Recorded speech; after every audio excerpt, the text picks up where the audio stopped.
Good evening, students. Today we will see the current affairs analysis dated from 19th July 2024. The first article related to the foreign tribunals. Foreign tribunals. So it was created by a foreign tribunal order. 1964 it was created by the Act, Foreigners Act. 1946 Act. அதில் இருக்கக்கூடிய sections மூலமாக தான் இந்த order executive order it was created. Foreign tribunals அப்படின்னா for the purpose of ஃபாரினர்ஸுக்கு வரக்கூடிய issues related to illegal மைக்ரன்ஸாக இந்தியாவுக்குள்ளே இருக்காங்க அப்படின்னா அவங்க மேலே ஆக்ஷன்ஸ் எடுக்கிறதுக்கு ஸ்டேட் அத்தாரிட்டிஸ். இப்போ ஆக்சுவலாக இஷ்யூ என்ன அப்படின்னா அசாமில் தெர் ஆர் மைக்ரன்ட்ஸ். இப்போ சிட்டிசன்ஷிப் அமெண்ட்மெண்ட் ஆக்ட் 2019 ஆக்டு தெரியும்னு நினைக்கிறேன். த non-Muslim religion, that is 5 categories of religion.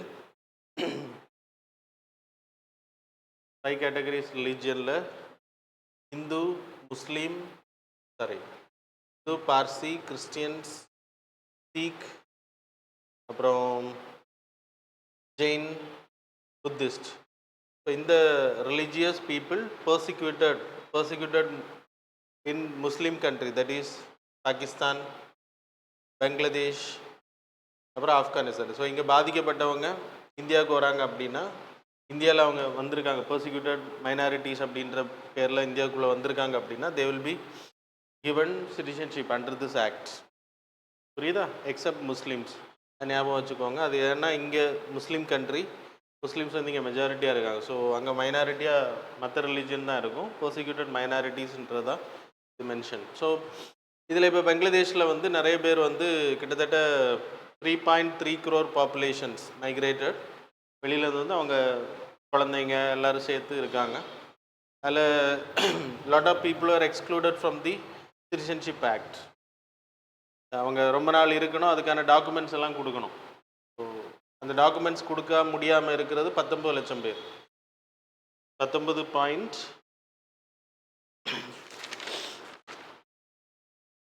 19.66 lakhs. So இவங்களெல்லாம் என்ன பண்ணுவாங்க அப்படின்னா ஃபாரின் ட்ரைபுனலில் அவங்க போய் அவங்களுக்கு டாக்குமெண்ட்ஸ் இல்லை, ப்ராப்பராக வெரிஃபிகேஷன் இல்லை அப்படின்னா தே கேன் கண்டென்ட் அப்படின்னா எங்களுக்கு வந்து உரிமை இருக்குன்றதை சொல்லி கிளைம் பண்ணிக்கலாம். அது மாதிரி ஏதாச்சும் ஃபாரின் ட்ரைபுனல்ஸ் இப்போ இந்த தமிழ்நாட்டுக்குள்ளாடி யாராச்சும் சஸ்பெக்டட் பர்சன்ஸ் இருக்காங்க அப்படின்னா, வெளிநாட்டுக்காரங்க இருக்காங்கன்னு தெரியுது அப்படின்னா நம்ம state authority, that is police இல்லைனா state government, they can refer the case to the foreign tribunal. இப்போ ஃபாரின் ட்ரைபுனல்ஸை பொறுத்த வரைக்கும் ஒன்று வந்து அசாம் இஷ்யூ, இது நார்மல் எல்லா இடத்துலையும் இருக்கும். இப்போ தமிழ்நாட்டுக்குள்ளே ஒரு ஃபாரினர் இருக்கா அப்படின்னா சந்தேகத்தின் அடிப்படையில் இருக்கார், சிட்டிசன் கிடையாது அப்படின்னா you can complaint this foreign tribunal. So foreign ட்ரைபுனலோட கம்போசிஷன் எடுத்துன்னா ஒரு ஜட்ஜு ஒரு பர்சன் தான். ஒரு ஜட்ஜ் இல்லைன்னா சிவில் சர்வெண்ட், கவர்மெண்ட் சிவில் சர்வெண்ட்டாக இருக்கலாம், இல்லைன்னா advocate having vast knowledge about the law. So அப்படிப்பட்ட person will be appointed as a foreign tribunal. எல்லா ஸ்டேட்லேயும் இருப்பாங்க. அசாமில் மட்டும் 300 ஃபாரின் ட்ரைபுனல்ஸ் அமைக்கப்பட்டிருக்கதா சொல்லப்பட்டிருக்கு சென்ட்ரல் கவர்மெண்ட். நான் ரியாலிட்டி வந்து 100 தான் இருக்கும். சரி, தட் இஸ் பொலிட்டிக்கல். ஸோ இப்போ இவங்களோட ஒர்க் என்ன அப்படின்னா சிவில் கோர்ட் மாதிரி ஆக்ட் பண்ணுவாங்க. இப்போது ஏதாச்சும் ஒரு கம்ப்ளைண்ட் வருது, ஒரு ஃபாரினர் இங்கே இருக்கார் அப்படின்னு சஸ்பெக்ஷன் வருது அப்படின்னா தே வில் சம்மனிங் பண்ணுவாங்க. சம்மனிங் பண்ணி அந்த பர்சனால் ப்ரூவ் பண்ண முடியலைன்னா they will issue a notice. 10 days அந்த நோட்டீஸ் டைம் பீரியட். அந்த நோட்டீஸு 10 நாள் முடிஞ்சதுக்கு பிறகு 10 நாளைக்குள்ளாடி அவருக்கு ஆஜராகிற நோட்டீஸ் கிடச்சி ஆஜராகிற ஒரு 10 நாள் டைம் கொடுப்பாங்க. அதுக்கப்புறம் 10 நாளைக்குள்ளாடி அவர் டாக்குமெண்ட் சப்மிட் பண்ணுறது டைம் கொடுப்பாங்க. இது முடிஞ்சு 60 நாளில் வெர்டிக்ட் வரும்.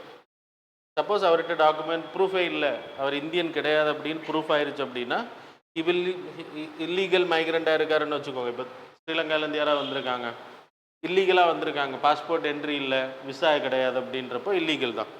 இல்லைனா விசா முடிஞ்சு காலாவதியாகி இந்தியாவில் இருக்கிறது, அதுவும் இல்லீகல் தான். ஸோ அப்படி ரெஃபர் பண்ணக்கூடிய பர்சன்ஸ் எல்லாமே இந்த ப்ராசஸ் முடிஞ்சது பிறகு ஐடென்டிஃபை பண்ணப்பட்டால் they will be sent to the detention centre. டிடென்ஷன்னா அகதிகள் முகாம். ஸோ அது இட்ஸ் லைக் எ ஜெயில், வெளியிலலாம் விட மாட்டாங்க. சரியா? So that's about the process. இப்போ நியூஸ் என்ன அப்படின்னா, சுப்ரீம் கோர்ட் இப்போ ரீசெண்டாக நிறைய நிறைய பேருக்கு வந்து இது ரிஜெக்ட் பண்ணப்பட்டிருக்கு ஃபாரின் ட்ரைபுனல். அப்போ அவங்க அப்பீல் போகிறாங்க சுப்ரீம் கோர்ட்டில். கேசஸ் வந்தப்போ recently there is a case. அதில் சுப்ரீம் கோர்ட் சொல்லியிருக்கு, பணத்தை வாங்கிட்டு நிறைய தப்பு பண்ணுறாங்க, பணம் இருக்கவங்களுக்கு சிட்டிசன்ஷிப் கொடுக்கறதுக்கு வேலிடு, இல்லாதவங்கள டிடென்ஷன் சென்டருக்கு அனுப்புகிறாங்க அப்படின்றது. அதனால் இப்போ அசாம் கவர்மெண்ட், இது நியூஸ் நான் சொல்கிறது, அசாம் கவர்மெண்ட் என்ன பண்ணாங்க, எந்த ஸ்டேட் போலீஸும் ரெஃபர் பண்ணாதீங்க இப்போதைக்கு அப்படின்றது சொல்லியிருக்காங்க. அதனால தான் நியூஸில் வந்திருக்கு. நீங்கள் இது foreign tribunal act, how it was created, இதோட கம்போசிஷன், இது எப்படி ஆக்ட் பண்ணுது, அப்புறம் இந்த சிட்டிசன்ஷிப் ஆக்ட் இம்பார்ட்டன்ட். சரியா? The next article related to the Pradhan Mantri Gram Sadak Yojana. Gram Sadak Yojana. So இது நீங்கள் கேள்விப்பட்டிருப்பீங்க, 2000 வந்த ஸ்கீம். இது தெரியுமா? அது கிராமப்புற சாலைகள் மேம்பாட்டு திட்டம். ஸோ புதிய சாலைகள் இந்திரா காந்தின்னு இருந்துச்சு, இப்போ பிரதான் மந்திரின்னு மாற்றிட்டாங்க. 2000 it was introduce. During the Vajpayee பீரியடில் இது இன்ட்ரடியூஸ் பண்ணப்பட்டது. கிராமங்களுக்கு அப்படின்னா பாப்புலேஷன்ஸ் இருக்காங்க அப்படின்னா அவங்க வந்து ஒற்றை அடி பாதையில் போயிட்டு இருப்பாங்க, அவங்களுக்கு ரோடை வந்து உருவாக்குறது தான். ப்ரைவேட் லேண்டு அவங்க எல்லாருமே சம்மதிச்சு அந்த வழியை வந்து உருவாக்குவாங்க. அப்படி ரோடு போட்டு கொடுக்குறதா இந்த ஸ்கீம். கிராமப்புற சாலைகள் மேம்பாட்டு திட்டம் 2000 இது இன்ட்ரடியூஸ் பண்ணப்பட்டது. இதோட 4th டைம் இதை எக்ஸ்டெண்ட் பண்ணுறாங்க. அதனால தான் இது இம்பார்ட்டன்ட். ஃபஸ்ட்டு ஃபேஸ் வந்து இது 2000. இந்த centrally sponsored scheme. Centrally sponsored ஸ்கீம்னா தெரியும்ல, 60:40. சரியா? Funded by the state as well as central government. அப்புறம் இதை பொறுத்த வரைக்கும் கிட்டத்தட்ட இப்போது இதோட எக்ஸ்டென்ஷன் வந்து 4th ஃபேஸ் பண்ணுறாங்க. அதில் டார்கெட் என்ன அப்படின்னா 50,000 ஹேபிடேஷன்ஸை வந்து கனெக்ட் பண்ணுறேன். இப்போ எக்ஸாம்பிள் பிளைன் ஏரியானா நம்மளை மாதிரி இருக்கக்கூடிய சமபூமிகள் இருக்கக்கூடிய பகுதி, சென்னை, இந்த மாதிரியான இதில் கிராமப்புறங்களில் 250 பீப்புளுக்கு மேலே ஒரு இடத்துல இருக்காங்கன்னா they should be connected with road. அவங்களுக்கு வந்து ரோடு வசதி உருவாக்கி கொடுக்கணும். அதே இது ஹில் ஏரியா அப்படின்னா இட்ஸ் 100 பீப்புள் அங்கே இருக்காங்க அப்படின்னா தே will be connected with road. அதான் அந்த 50,000 கிராமங்களை கனெக்ட் பண்ண. ஹேபிடேஷன்னா நம்ம இருக்கக்கூடிய பகுதிகள், அதில் இவ்வளோ பாப்புலேஷன் இருக்காங்கன்னா கண்டிப்பாக ரோடு கனெக்ஷன் இருக்கணும் அப்படின்றதுக்காக தான் இந்த ஸ்கீம் வந்து லான்ச் பண்ணப்பட்டிருக்கு. இப்போ இதை எக்ஸ்டெண்ட் பண்ணியிருக்காங்க. ஆல்ரெடி எக்ஸ்டென்ஷன் கிராமப்புறங்களை கனெக்ட் பண்ணுறதுக்கு. எல்லா weather road, all weather roads, ஏன்னா எல்லா காலநிலைகளுக்கும் ஏற்ற மாதிரி. ஹில் ஏரியானா ஹில் ஏரியாவுக்கு ஏற்ற மாதிரி ரோடு போடணும். That is not important. Ministry of rural development கீழே வருது, நோடல் ஏஜென்சி. அவங்க தான் இதை இம்ப்ளிமெண்டேஷன் பண்ணுறாங்க. இதுக்கு ஃபண்டு ஒதுக்கப்படும். செகண்ட் ஃபேஸ் வந்து 2013 லான்ச் பண்ணாங்க. இதோட extension for the purpose of creating left wing extremist affected area. அப்படின்னா மாவோயிஸ்ட் அஃபெக்டட் ஏரியாஸில் ரோடு வந்து உருவாக்குறதுக்காக போடப்பட்ட ஸ்கீம். சரியா? 2013. அதுக்கப்புறம் 2016 3rd ஃபேஸ் எக்ஸ்டெண்டட். இப்போ 4th ஃபேஸ் எக்ஸ்டென்ஷன் பண்ணியிருக்காங்க. 50,000 ஹேபிட்டன்ஸை வந்து கனெக்ட் பண்ணுற மாதிரி. புரியுதா? So that's about this article. The next article, Niti ஆயோகோட recent recommendation to revitalise our electronics industries. Electronics வந்து ப்ரொடக்ஷன், செமிகண்டக்டர் ப்ரொடக்ஷன். எலக்ட்ரானிக்ஸ்னாலே உங்களுக்கு டிவி ப்ரொடக்ஷன்லேருந்து மொபைல் ப்ரொடக்ஷன், மேனுஃபேக்சரிங். நம்ம பண்ணுறது எல்லாமே மேனுஃபேக்சரிங் கிடையாது. ஆக்சுவலாக நம்ம செமிகண்டக்டர்ஸ் எல்லாம் வெளியிலேருந்து வாங்கி இந்தியாவில் அசம்பிள் மட்டும்தான் பண்ணுறாங்க. இப்போ டிவி இந்தியாவில் செய்கிறாங்கன்னா டிவி மொத்தம் இங்கே பண்ணுறது கிடையாது. இதோட ஸ்பேர் பார்ட்ஸ் எல்லாம் அது வெரி ஈஸி. நீங்கள் இந்த ஒரு டாய் ஸ்டிக் இதெல்லாம் கனெக்ட் பண்ணுற மாதிரி தான், சிம்பிள் தான். அது மாதிரி கம்ப்யூட்டர்ஸ் இந்தியாவில் பண்ணுறது, ஆப்பிள் ஃபோனாக இருக்கட்டும், எல்லாமே வந்து மேனுஃபேக்சரிங் ஃபுல் கிடையாது. பொருட்களை வெளியிலேருந்து கொண்டு வந்து இங்கே அசம்பிள் பண்ணி அப்படியே விற்கிறாங்க. ஸோ அதனால் இட்ஸ் நாட் கரெக்ட். அதனால தான் 2020 வி காட் செமிகண்டக்டர் ஷார்ட்டேஜ். ஏன்னா China is a main country semiconductor ப்ரொடக்ஷனில். அப்புறம் தாய்வான். ஸோ இந்த செமிகண்டக்டர் ப்ரொடக்ஷன்ஸ் எல்லாமே ரொம்ப அதிகமாக பண்ணக்கூடிய countries Philippines, Taiwan, China, south Korea, இந்த கண்ட்ரிஸ் எல்லாமே. சைனா வந்து கோவிட் டைம் பீரியடில் லாக்டவுன் இருந்ததுனால அவங்க வந்து ப்ரொடக்ஷன் பண்ணலை.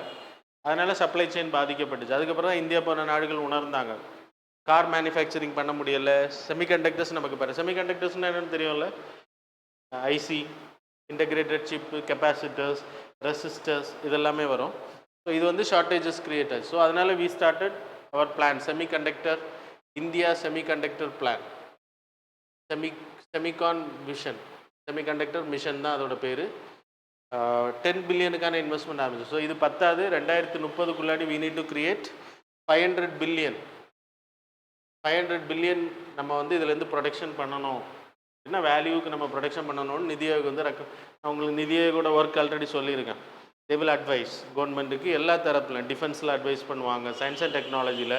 இப்போ எலக்ட்ரானிக்ஸ் வந்து இப்போ வேர்ல்டுக்கு ரொம்ப இம்பார்ட்டன்ட், அதனால் நீங்கள் வந்து ப்ரொடக்ஷன் பண்ணணும் அப்படின்னு ரெக்கமெண்ட் பண்ணியிருக்காங்க.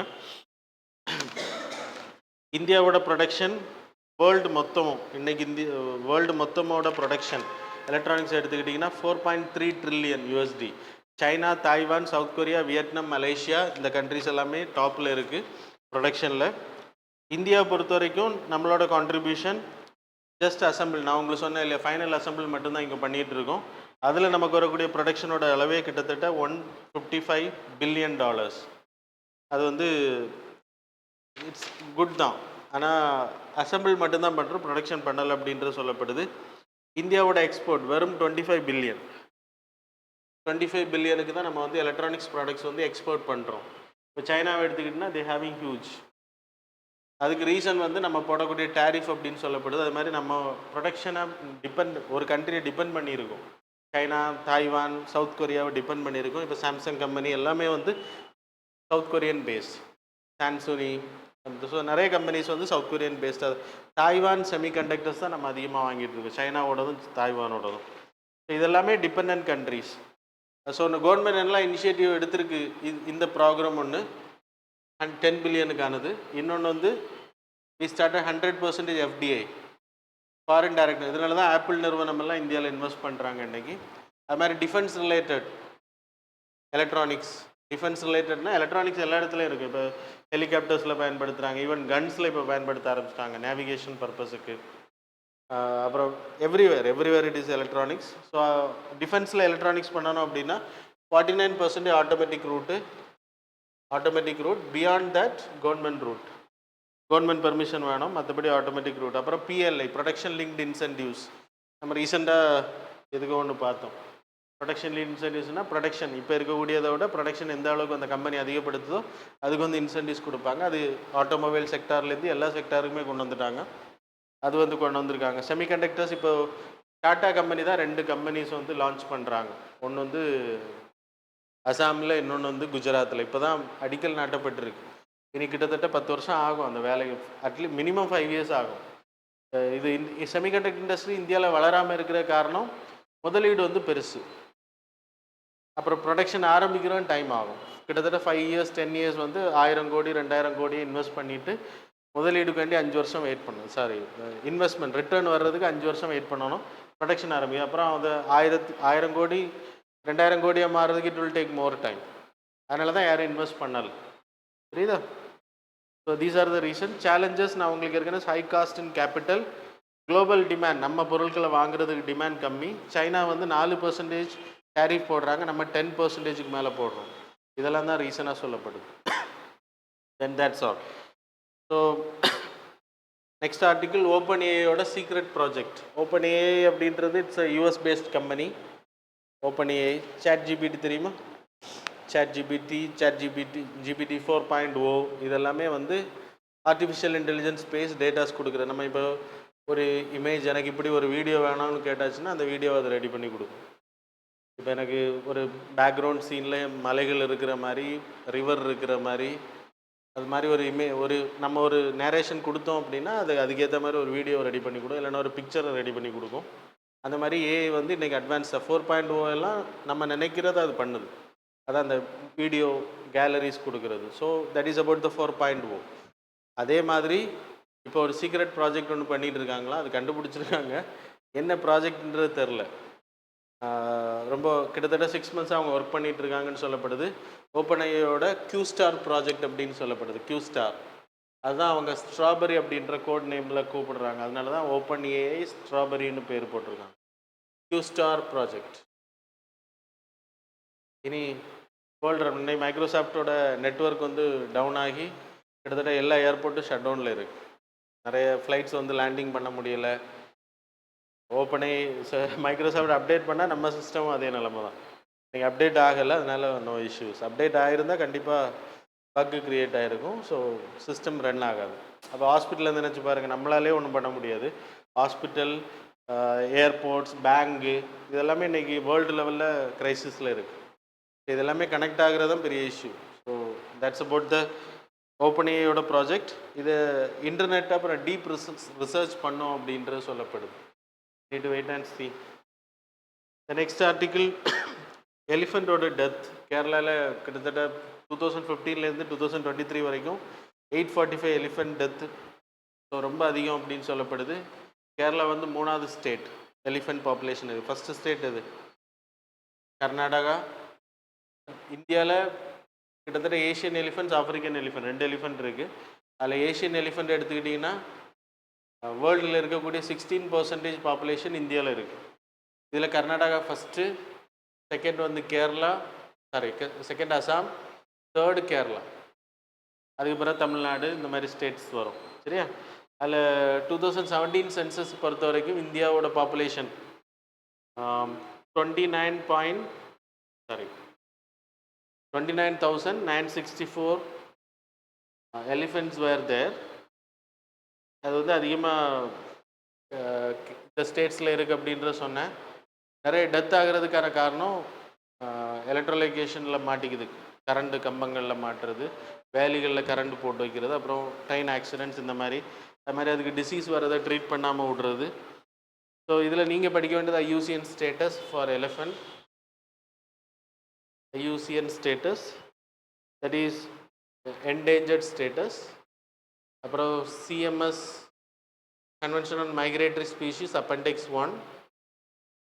அப்புறம் வைல்ட் லைஃப் ப்ரொடெக்ஷன் ஆக்டில் ஸ்கெடியூல் 1.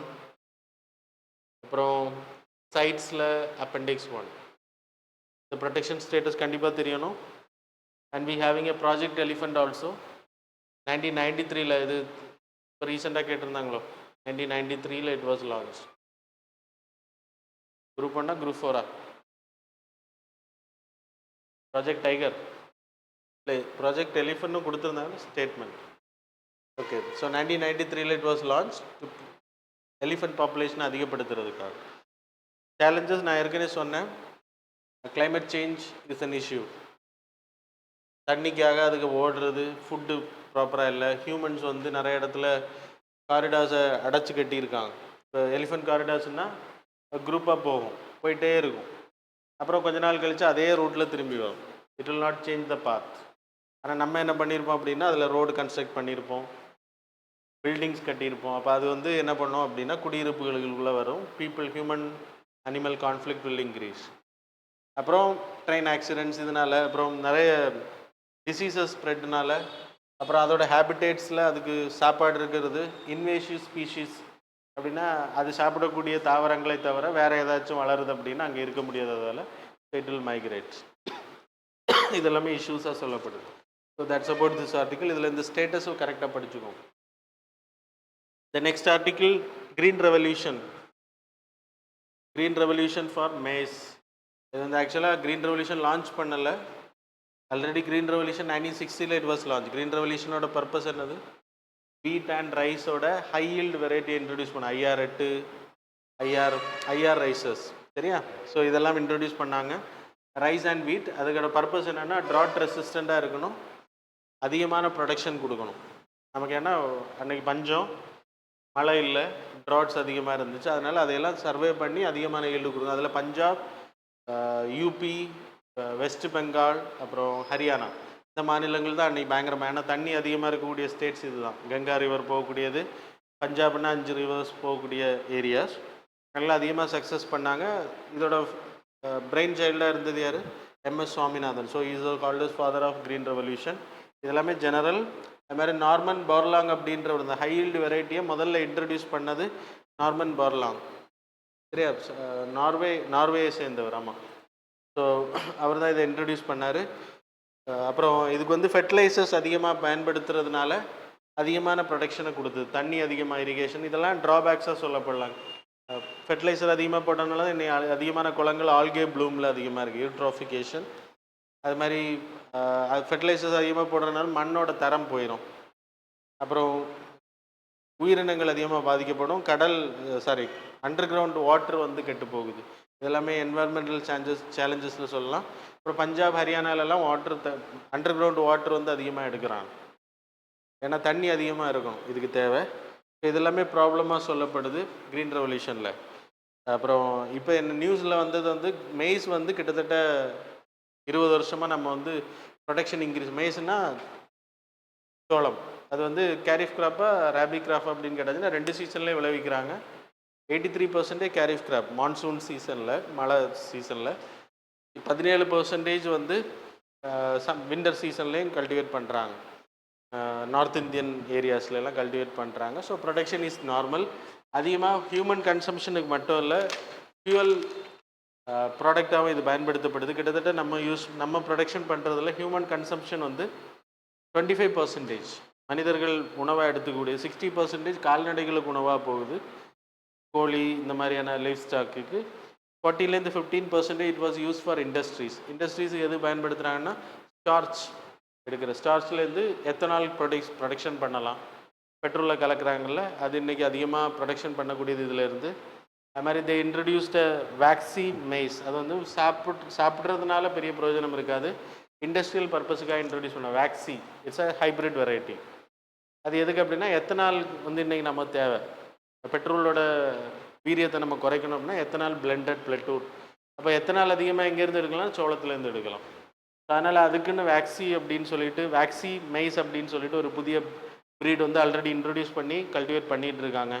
அது மாதிரி டெக்ஸ்டைல் இண்டஸ்ட்ரி, பேப்பர் இண்டஸ்ட்ரி, பார்மசூட்டிக்கலுக்கு வந்து ஸ்டார்ச் வந்து பயன்படுத்தப்படுது, இதுக்காகவும் பயன்படுத்தப்படுது. அப்புறம் தட்ஸ் ஆல். அதில் நம்ம ப்ரொடக்ஷன் வந்து கிட்டத்தட்ட இந்த இந்தியா வந்து வேர்ல்டில் 4th ப்ரொடக்ஷனில் இருக்கும். ஏரியா வைஸில் நடவு பண்ணுறதுல ப்ரொடக்ஷனில் 7th பிளேஸில் இருக்கும். வேர்ல்டு வைட் நம்மளோட பர்சன்டேஜ் 4%, ப்ரொடக்ஷனில் 2% இருக்கும். இன்னும் அதிகப்படுத்தணும் அப்படின்னு தான் ரெக்கமெண்டேஷன். நம்ம 2003 இருந்ததை விட 20 வருஷத்துக்கு பிறகு நம்மளோட ப்ரொடக்ஷன் வந்து 3.3 டன்னாக மாறி இருக்கு, 1.8 டன்ஸில் இருக்கு. சரியா? So that's about the articles. Final தானே முடிஞ்சில்ல? Okay, now we will move on to the MCQs.